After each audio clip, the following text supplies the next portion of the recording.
کیونکہ وہ اپنی اصل پروفیشنل تربیت سے دور ہو گئے ہیں تو وہ موٹے موٹے پیٹ لے کر کرسیوں پہ بیٹھ گئے.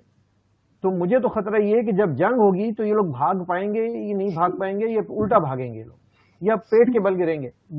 کہ اتنی بڑی دنیا کی جسے آرمی ہم کہتے ہیں، نمبر 1 کہتے ہیں، طاقتور آرمی کہتے ہیں، نیوکلیر اسٹیٹ کہتے ہیں، وہ یہ کام کر رہی ہے کہ وہ کلرکوں والا کام کر رہی ہے. That is disgrace and insult to the Pakistan army. Imran Khan کی مثال لے لیجیے.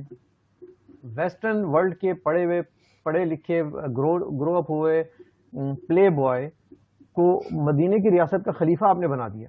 ایک پلے بوائے اب مدینے کی ریاست کا خلیفہ بن گیا تو اس کو تو یہی نہیں پتا ہوگا کہ اسلام کے بنیادی اراکین کیا ہیں، اس کو یہی نہیں پتا ہوگا کہ آج جو ریپ ہوا ہے اس کی روٹ کازز کیا ہیں.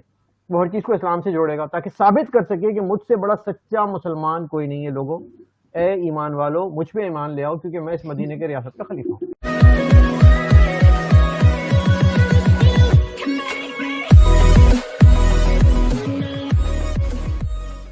نمسکار دوستو، یہ ہے وائرل فیکٹ. اور اس ویڈیو کے اندر دراصل بات ہو رہی ہے کہ پاکستان کی آرمی کے اندر جو 2 دھڑے پڑے ہوئے ہیں، مطلب کہ باجوہ کا دھڑا ایک الگ ہے اور اس کے بعد فیض احمد جس کا دھڑا ایک الگ پڑا ہوا ہے، مطلب کہ وہ شاید ISI چیف ہے. اب آنے والے دنوں میں کون پاکستانی آرمی کا چیف بنے گا، اسی لیے یہاں پہ دوڑا دوڑ ہو رہی ہے. لیکن اسی بیچ نیوز آئی ہے کہ جو بھی پاکستانی آرمی ہے اس میں بغاوت ہوئی ہے. حالانکہ یہ نیوز ہے، کنفرم نیوز نہیں ہے، لیکن یہ نیوز ہے. اور ایسی نیوز بھی آنا کسی بھی کنٹری کے لیے بہت بڑی بات ہوتی ہے، کیونکہ ایسی نیوز بار بار مطلب روزانہ نہیں آتی ہے. ہو سکتا ہے کہ آپ کے پولیٹیشین کے لیے آ رہی ہو یا پھر کسی سٹی کے لیے آ رہی ہو، لیکن جب آرمی کے بارے میں ایسی افواہ اٹھتی ہے، افواہ ہو یا حقیقت ہو، تب بہت بڑی سوچنے والی بات ہوتی ہے. تو دوستو، اسی کے ساتھ یہ ویڈیو شروع کرتے ہیں. بہت ہی انٹرسٹنگ ویڈیو ہے. اور ایک اور ریکویسٹ ہے آپ سے کہ ہمارے جتنے بھی ویورز ہیں اس میں سے تقریباً 72% ویورز ایسے ہیں جنہوں نے ہمیں اب تک سبسکرائب نہیں کیا ہے. تو کرپیا کر کے سبسکرائب ضرور کر دیں. اسی کے ساتھ یہ ویڈیو شروع کرتے ہیں. لیکن ظاہر ہے کہ کئی جگہ سے ہم نے کنفرم کرنے کی بھی کوشش کی ہے، لیکن ابھی تک پراپر ایک کنفرمیشن نہیں آئی ہے. لیکن ہر کسی کے پاس یہ نیوز ہے، اور وہ یہ کہ پاکستان کی جو آرمی ہے اس کے اندر کچھ بغاوت کا سنا گیا ہے، اور کچھ لوگوں نے کوشش کی کہ وہ قمر جاوید باجوہ، جنرل قمر جاوید باجوہ صاحب کے اوپر اٹیک کرنے کی، یا کہنا چاہیے اسیسینیشن کرنے کی کوشش کی گئی ہے یا پلاننگ تھی. لیکن کچھ لوگ پکڑے گئے ہیں، اور یہ بھی کہا جا رہا ہے کہ اٹک جیل میں ہیں اور کہاں ہیں. یہ چیز یہاں تک تو یہ چیز کنفرم ہے کہ پکڑے بھی گئے ہیں اور اٹک جیل میں بھی ہیں. لیکن کس چارجز میں ہیں وہ ابھی ہمیں کنفرم نہیں ہے. لیکن یہ بات مسلسل چل رہی ہے اور پورے میں بہت زیادہ پھیل چکی ہے. آپ کیسے دیکھتے ہیں اس چیز کو؟ آپ کو لگتا ہے کہ واقعی میں پاکستان آرمی کے اندر کوئی اس طرح کا اختلاف چل رہا ہے؟ تو ابھی آپ کی جو نیوز ہے وہ بالکل 100% صحیح ہے، درست ہے. اس کو میں نے بھی کنفرم کیا ہے. لیکن وہ اس نیوز کے پیچھے کہانی کیا ہے، وہ کہانی آپ کچھ بھی بنا سکتے ہیں. اور وہ میں اس کو تصدیق نہیں کر سکتا. اور انگریزی میں کہتے ہیں کہ neither I can confirm or deny the news. 14 لوگوں کو اریسٹ کیا گیا، یس. ان کو اٹک جیل میں ڈالا گیا، یس. there was some violence of the code, yes. But what was the code? What was the charge? کیوں کیا گیا، کس نے کیا، کون اس کے پیچھے تھا اور اس سے کون متاثر ہوا؟ It is yet to be confirmed. لیکن سر، آپ کو لگتا ہے کہ اس طرح کا کوئی اختلاف ہوگا ان کے بیچ میں، آرمی کے بیچ میں کوئی 2 گروپس بنے ہیں؟ ڈو یو تھنک کہ ان کی آپس میں کوئی نہ کوئی کسی قسم کی آپس میں بن نہیں رہی ہے اور 2 گروپس بن چکے ہیں؟ یہ بات پہلے بھی خیر بہت بار لوگوں نے کی ہے، اور اس مطلب شوز کے اندر نہیں، لیکن ویسے یہ بات کئی بار نکلی ہے کہ باجوہ صاحب کا گروپ الگ ہو گیا ہے اور ایک دوسرا گروپ الگ ہے جو کہ ان سے ناراض ہے. 2 طرح کی ڈویژنز ہیں یہاں پہ آرزو. اس میں ایک تو جو آپ نے ابھی بتایا کہ وہ ایک ٹگ آف وار ہے فار دا پوزیشن، کہ upon the retirement of the chief of army staff who is gonna be the successor. ٹھیک ہے، ان کی جگہ کون آئے گا. وہ ایک اندرونی ایک ہوتی ہے پروفیشنل، اس کو ہم رائولری بھی کہہ سکتے ہیں، اینڈ وہ رائٹ فلی ہر ڈپارٹمنٹ میں ہوتی ہے. I don't think there is any thing wrong with that. لیکن ایک اسی کا ایک اور پہلو یہ بھی ہے کہ there is a further extension being expected from Qamar Javed sahab. کہ وہ چاہتے ہیں کہ مجھے ایک ایکسٹینشن اور مل جائے تاکہ جو میری کنٹینیوٹی آف دا ڈاکٹرائن ہے وہ چلتی رہے. ظاہر ہے وہ اپنا ایک اس وقت کی موجودہ صورتحال میں اس وقت جب ان کو ایکسٹینشن دی گئی تھی تو ایل او سی پہ سچویشن بہت خراب تھی, اور اس کے علاوہ پاکستان میں جو ایف اے ٹی ایف کے مسائل اور ان کو پیچھے سے سپورٹ بھی کرنا تھا پی ٹی آئی کی موجودہ گورنمنٹ کو, وہ سب کچھ تھا.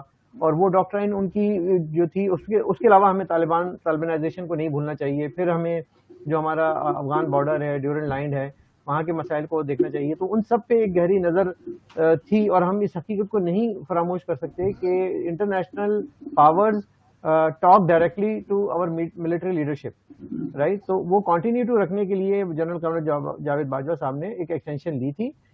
ہی is expecting one more extension, but اس سے کیا نقصان ہوگا کہ جو ان لائن ویٹنگ پروموشن کے لیے جو ویٹ کر رہے ہیں جنرل, وہ ابھی سے متفق دکھائی نہیں دیتے.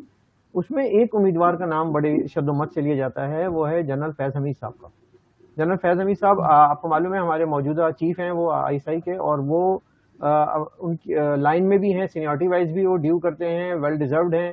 تو ان کو یہ امید ہے کہ چونکہ یہ اب ریٹائر ہو جائیں گے تو اس کے بعد پوزیشن مجھے مل جائے گی. تو ایک تو یہ ٹسل ہو گئی, وچ از نارمل, آلویز یہ ہوتا ہے, اور یہ کوئی انیوژل انہونی بات نہیں ہے. لیکن جو دوسری ٹسل ہے وہ ایک سینٹیمنٹل, جسے ہم کہتے ہیں کہ ایک سینٹیمنٹ پائے جاتے ہیں ود ان دا کوارٹرز کے جو پشتون ریجیمنٹس ہیں یا پشتون جوان ہیں اور پشتون افسران ہیں ان میں, کہ جب وہ دیکھتے ہیں کہ جس طرح کی نارتھ وزیرستان میں اور فاٹا میں جس طرح کی اٹراسٹیز ہوئی ہیں وہ ان کے ہی قبائل کے ساتھ ہوئی ہیں. وہ ڈسپلیس بھی ہوئے ہیں تو اسے وہی لوگ ہوئے ہیں, جن کے گھر لوٹے گئے تو وہی لوگ تھے. تو دیٹ سینٹیمنٹ ایگزسٹ, کس لیول کا ایگزسٹ کرتا ہے بینگ اے ڈسپلنڈ ادارہ پاکستان, آئی ڈونٹ نو. لیکن ہمیں خبریں آتی رہتی ہیں کہ دیر از سم ڈسرپشن, ایک دل کے اندر ایک انتشار ہے. تو وہ یہ جو موجودہ خبر آپ دے رہی ہیں اس کو میں اس سے تھوڑا سا ریلیٹ کرنے کی کوشش کروں گا کہ جو میرے ذرائع نے مجھے ابھی بتایا ہے, میں نے بھی ایک دو فون کیے تو انہوں نے بھی اس کو یہی کنفرم کیا کہ ممکن ہے کہ اس میں وہ سینٹیمنٹ شامل ہوں, اور جو اس وقت اٹک میں آپ نے بتایا کہ 14 کے قریب جو ہیں افسران, اس میں کچھ نان کمیشنڈ ہیں, کچھ ایس ایس جی کے ہیں, اور کچھ وردی والے ہیں جن کو ابھی ان کے ڈسپلنری ایکشن ہو رہا ہے. تو وہ most probably they belong to the Pashtun regiments. Sir ایسا کیوں آپ کے خیال سے ایسا کیوں ہوتا ہے کہ جو بھی آرمی چیف یہاں پر آ جاتا ہے, چاہے ہم مشرف صاحب کو دیکھیں یا کسی کو بھی دیکھیں, یہ اس کے بعد ایکسٹینشن لینا شروع کر دیتے ہیں, یہ جانا نہیں چاہتے. چاہے ہم ضیاء الحق کو دیکھیں, ضیاء الحق کے ٹائم پہ بھی جو ہے وہ ریفرینڈم کرا دیا گیا اور وہ سیٹ سے ہٹنے کو تیار نہیں تھے جب تک کہ ان کو یعنی کمپلیٹلی ختم نہیں ہو گئے. لیکن جو بھی آتا ہے وہ پھر جانے کو تیار ہی نہیں ہوتا ہے. کیا ان لوگوں کو مزہ آتا ہے, کیوں یہ اپنے بعد والوں کو چانس نہیں دینا چاہتے؟ انفارچونیٹ ہے یہ, وہ سمجھتے ہیں کہ ہم ہی سب کچھ ہیں اور ہمارے بعد جو آئے گا وہ نالائق ہوگا, نااہل ہوگا, شاید مجھ سے زیادہ سمجھدار, پڑھا لکھا اور اس ملک کا محب وطن اور کوئی نہیں ہوگا. 22 کروڑ کا ملک ہے, اتنا بڑا ادارہ ہے, سبھی اسی تطہیر کے عمل سے, پروسیس سے, اسکروٹنی سے, شارٹ لسٹنگ سے اور سخت مشقت کے بعد وہاں تک پہنچتے ہیں. اور ان کے آپ دیکھیں ایک کلاس ہوتی ہے, جب ہم 8ویں جماعت 9ویں جماعت 10ویں جماعت پڑھتے ہیں تو اس کلاس میں ہر لیول کے اسٹوڈنٹ ہوتے ہیں, لیکن پڑھتے سبھی لوگ ہیں, اور اس میں ٹاپ کے بھی ہوتے ہیں, مڈ کے بھی ہوتے ہیں, تھوڑا سے چھوٹے کمزور بھی ہوتے ہیں. لیکن اسی طرح فوج میں صرف ایک ہی نے ٹاپ نہیں کیا ہوگا, کئی اور لوگوں نے بھی ٹاپ کیے ہوئے بیٹھے ہوئے ہیں یہاں پہ. اور بھی لوگ ہیں جو ملک سے محبت کرتے ہیں, اور بھی لوگ ہیں جو سوچ رکھتے ہیں. لیکن ان کو جو تربیت دی جاتی ہے وہ تربیت تو پروفیشنل وار فیئر کی دی جاتی ہے نا. ان کو تو تربیت دی جاتی ہے کہ دشمن سے کیسے جنگ لڑنا ہے, میدان میں کیسے لڑنا ہے, فضا میں کیسے لڑنا ہے, پانیوں میں کیسے لڑنا ہے. لیکن وہ اس تربیت کو تو استعمال کرتے نہیں. وہ استعمال کرتے ہیں کہ سی پیک کیسے چلانا ہے, وابڈا کیسے چلانا ہے, پی آئی اے کیسے چلانا ہے, اسٹیل مل کیسے چلانا ہے. وہ سارے اداروں کے سربراہ بن کے بیٹھ گئے ہیں, اور چونکہ وہ اپنی اصل پروفیشنل تربیت سے دور ہو گئے ہیں تو وہ موٹے موٹے پیٹ لے کر کرسیوں پہ بیٹھ گئے. تو مجھے تو خطرہ یہ ہے کہ جب جنگ ہوگی تو یہ لوگ بھاگ پائیں گے، یہ نہیں بھاگ پائیں گے، یہ الٹا بھاگیں گے لوگ، یا پیٹ کے بل گریں گے. یہ ایک مجھے پریشانی ہو گئی ہے کہ یہ اس طرح کی جو پروفیشنل فوج کے ساتھ زیادتی کی گئی ہے ان کو سول اداروں میں لگا کر، اور میں اس کو زیادتی ہی کہوں گا. اور یہ میں آپ کو ایک بات بتاؤں کہ فوج کے اندر ایک طبقہ ایسا ہے جو اپنے ادارے سے محبت کرتا ہے، جو اپنی جاب سے محبت کرتا ہے، جو اپنے پروفیشن کو چاہتا ہے. جب میں میٹرک میں تھا تو میں نے جی ڈی پائلٹ کے لیے بڑے ٹیسٹ ویسٹ دیے، سینہ وینہ چوڑا کیا، میں نے باقاعدہ وہ کوشچن یاد کیے. میں بننا چاہتا تھا پائلٹ، ٹھیک ہے، وہ کسی وجہ سے نہیں بنا، لیکن میں بننا چاہتا تھا پائلٹ، جی ڈی پائلٹ بننا چاہتا تھا، فائٹر چلائیں گے. کیوں؟ کیونکہ ایک آپ کا جنون ہوتا ہے کہ آپ اپنے ملک کے لیے، آپ جب فضاؤں کی حفاظت کرتے ہیں، جب اپنے سمندروں کی حفاظت کرتے ہیں، جب اپنی سرحدوں کی حفاظت کرتے ہیں، تو لوگ آپ کی رسپیکٹ کرتے ہیں. آج میں کینیڈا میں کہیں سے گزر رہا ہوں، میرا کوئی فوجی گزر رہا ہوں نا، سب لوگ اس کا کندھا تھپتھپاتے ہیں، شاباش دیتے ہیں، you are doing a job for your country. تو میں کس کا کندھا تھپتھپاؤں؟ مجھے بتائیے. میں تھپتھپاؤں کہ تم نے بڑا اچھا سی پیک چلایا یا تم نے پاپا جان بنائے؟ تو آپ تو مجھے اپنی ہی نظروں میں گرا رہے ہیں. آپ نے تو میرا وہ امیج ہی شیٹر کر دیا جو میں بننا چاہتا تھا. آپ نے میرا وہ امیج ہی شیٹر کر دیا کہ آج آپ سرکاری اداروں میں بیٹھ کے جو ہے وہ فائلیں پش کر رہے ہیں. سو دیٹ از وائی کہ جو فوج کے اندر بھی ایسے، میں نے ہمیشہ ہر پروگرام میں بات کی ہے کہ یار ایسا ہو نہیں سکتا کہ ایک ایکیڈیمک کوئی ایسا فوجی جوان افسر نہ ہو جو یہ سوچتا نہ ہوگا کہ یہ غلط ہو رہا ہے. اور یہ سوچ پل رہی ہے فوج کے اندر، یہ سوچ پل رہی ہے. ایک طرف تو پشتون اور یہ سندھی ریجمنٹ اور یہ دوسرے بلوچ ریجمنٹ ہیں، ان کی سوچ پل رہی ہے، لیکن ایک سوچ یہ بھی پل رہی ہے کہ اتنی بڑی دنیا کی، جسے آرمی ہم کہتے ہیں، نمبر 1 کہتے ہیں، طاقتور آرمی کہتے ہیں، نیوکلیر اسٹیٹ کہتے ہیں، وہ یہ کام کر رہی ہے کہ وہ کلرکوں والا کام کر رہی ہے. That is disgrace and insult to the Pakistan army. بالکل. اور سر ضرور کچھ لوگ یقیناً ایسے ہوں گے جو اس غلط کو غلط ہی سمجھتے ہوں گے، لیکن کیونکہ شاید ان کی تعداد کم ہے تو اس لیے وہ کچھ کر نہیں پا رہے.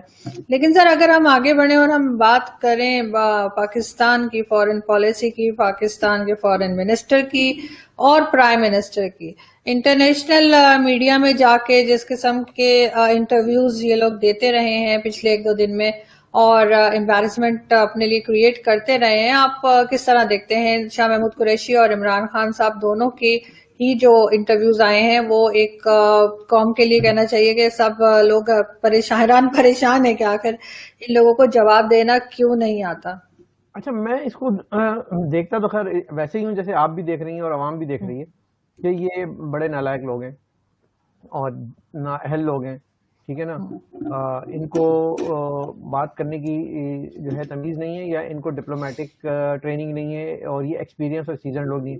اب شاہ محمود قریشی جو اتنی ایک سینئر سیزن پارلیمنٹیرین ہے، مطلب یہ کوئی نئے تو نہیں آئے نا کل اٹھ کے آ گئے، یہ تو پرانے، انہوں نے تو ہر دور حکومت کے ساتھ کام کیا ہے.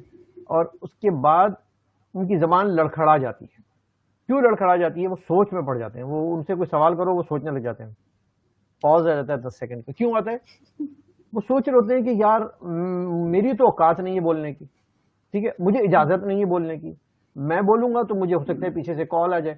تو اب جب ایک آدمی کا مائنڈ، اس کی سول، اس کی سیاسی نظریے کو کنٹرول کیا جائے تو وہ پریشان ہو جاتا ہے، وہ بول نہیں پاتا. میں یہاں بیٹھ کے بولتا ہوں کیونکہ میں آزادی سے بولتا ہوں، مجھے ڈر نہیں ہوتا. لیکن شاہ محمود قریشی کو ڈر ہوتا ہے کہ میں نے اگر کچھ ایسا ویسا بول دیا تو مجھے کھچائی ہو جائے گی، کال آ جائے گی، پیشیاں ہو جائیں گی. اور خاص طور پہ جب اسامہ بن لادن کی بات آ جائے تو کیا ہم آج جو طالبان سے افغانستان میں نیگوشیشنز کر رہے ہیں، کہیں وہ تو افیکٹ نہیں ہو جائے گی؟ کہیں فوج کے اندر کا وہ سیگمنٹ جو کہ اسامہ بن لادن کو سپورٹ کرتا رہا ہے، جس نے ایبٹ آباد میں اس کو پالا، کہیں وہ تو ناراض نہیں ہو جائیں گے؟ کیونکہ وہ آج بھی موجود ہیں. تو وہ پھر اس کنفیوژن کا شکار ہو کے آئیں بائیں شائیں کرتے ہیں اور کچھ نہیں کرتے. عمران خان کی مثال لے لیجیے، ویسٹرن ورلڈ کے پڑھے لکھے گرو اپ ہوئے پلے بوائے کو مدینے کی ریاست کا خلیفہ آپ نے بنا دیا. آپ سوچیں ذرا، مطلب ایک پلے بوائے اب مدینے کی ریاست کا خلیفہ بن گیا، تو اس کو تو یہی نہیں پتا ہوگا کہ اسلام کے بنیادی اراکین کیا ہیں، اس کو یہی نہیں پتا ہوگا کہ آج جو ریپ ہوا اس کی روٹ کازز کیا ہیں. وہ ہر چیز کو اسلام سے جوڑے گا تاکہ ثابت کر سکے کہ مجھ سے بڑا سچا مسلمان کوئی نہیں ہے. لوگوں اے ایمان والو مجھ پہ ایمان لے آؤ کیونکہ میں اس مدینے کے ریاست کا خلیفہ ہوں. تو عمران خان جو بکواس کرتے ہیں ٹی وی پر آ کے خواتین کے خلاف، خواتین کے کپڑوں کے خلاف وہ نازیبہ جملے ادا کرتے ہیں، شرم آتی ہے ہمیں.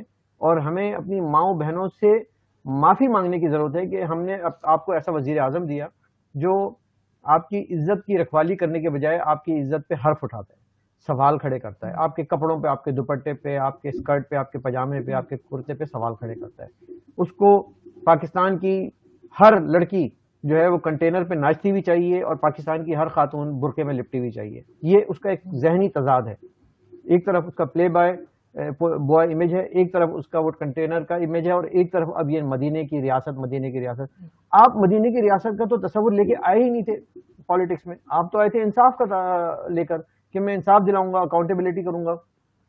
یہ اسلامائزیشن آپ کے دماغ میں ڈالی گئی ہے، ٹھوسی گئی ہے. بلکہ اسلامائزیشن میں نہیں کہوں گا، میں کہوں گا طالبانائزیشن آپ کے ذہن میں ٹھوسی گئی ہے تاکہ آپ اس ایجنڈے کو پورا کر سکیں جس کے لیے آپ کو یہ لایا گیا تھا. اچھا، لایا بھی ان لوگوں کو جاتا ہے جو کمزور ہوتے ہیں، لایا بھی ان لوگوں کے لیے جاتا ہے کہ جن میں کوئی ایسی لیڈرشپ کوالٹی نہیں ہوتی جو سوال کر سکے، جو بات کر سکے، جو کوشچن کر سکے.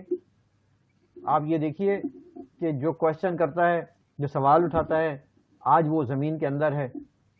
بھٹو کو لٹکا دیا، بھگٹی کو مار دیا. جو سوال کرتا ہے، جو آپ پہ کوشچن اٹھاتا ہے، جو آپ کو جو ہے نا آنکھوں میں آنکھیں ڈال کے بات کرتا ہے، اس کو ملک سے باہر بھیج دیتے ہیں، وہ غدار ہو جاتا ہے. آج نواز شریف جو ہے باہر بیٹھ کے گرج رہا ہے، الطاف حسین باہر بیٹھ کے گرج رہا ہے، اور وہ غدار ہے. اور باقی جو ہے نا غداری کو انہوں نے ایک عام کھیل بنا لیا ہے. ٹریژن آئین کے تحت آرٹیکل 6 میں اگر کوئی پاکستان میں ایک مجرم ہے تو جنرل پرویز مشرف ہے. غدار ہے تو جنرل پرویز مشرف. یعنی کہ اصل غدار ایک جنرل ہے. انہوں نے سیاستدانوں کو بنا دیا تاکہ لوگ بھول جائیں ان جنرلوں کی غداریوں کو جنہوں نے بار بار آ کے اس ملک میں آئین کو توڑا، جنہوں نے بار بار آ کے پامال کیا، بالائے طاق رکھ دیا، ردی کی ٹوکری میں ڈال دیا، اس کو ماں بہن کی گالی دے دی. آپ نے دیکھا ہوگا، میں نے ایک شو کیا تھا، اس میں کیا کہا تھا ایک ایڈوکیٹ نے کہ ایک میجر اور وہ جو اس کو مارتے تو وہ آئین کی ایسی کی تیسی تمہارے، تم کون ہوتے ہو آئین کی بات کرنے والے؟ ہم ہیں اس کے مالک. تو جس ملک میں آئین کی یہ توقیر ہوگی، آرزو آپ مجھے بتائیے، جس ملک میں سیاستدانوں کو، اس طرح کے سیاستدانوں کو لایا جائے گا تو لوگ تو یہی کہیں گے نا کہ مسیحا تو ہمارے جنرل ہیں. جی ارے آرزو کیا ہے، آپ بھی بہت جو ہے نا بھولی ہو. آپ مجھے بتائیں کہ اگر وہ پیپلز پارٹی باجوہ کے جوتے نہیں پالش کرے گی یا ٹاکے نہیں مارے گی تو امریکہ کے تو کرنے ہی ہے نا. ہم لوگ ایز اے قوم، ہم نے ایز اے قوم تو ہم غلام ہی ہیں نا. تو کسی اپنے کے کرنے میں آپ اعتراض کرتی ہیں، اور امریکہ بہادر جب کہتا ہے کہ ڈو مور اور فون آ جاتا ہے تو ایک فون پہ ہم ڈھیر ہو جانے والی قوم ہے. تو مطلب ہماری اوقات نہیں ہے کہ ہم سینہ چوڑا کر کے اور جو ہے نا اپنی بات آنکھوں میں آنکھیں ڈال کے منوا سکے. ایک غریب قوم جو ہوتی ہے نا، وہ اگر غیرت مند ہوگی نا تب بھی وہ آنکھوں میں آنکھیں ڈال کے بات کر سکتی ہے. لیکن ہم غریب تو ہیں، ہم غیرت مند نہیں. بالکل صحیح. ظاہر ہے جب چاروں طرف سے پیسے مانگتے رہیں گے تو پھر غیرت کہاں جائے گی.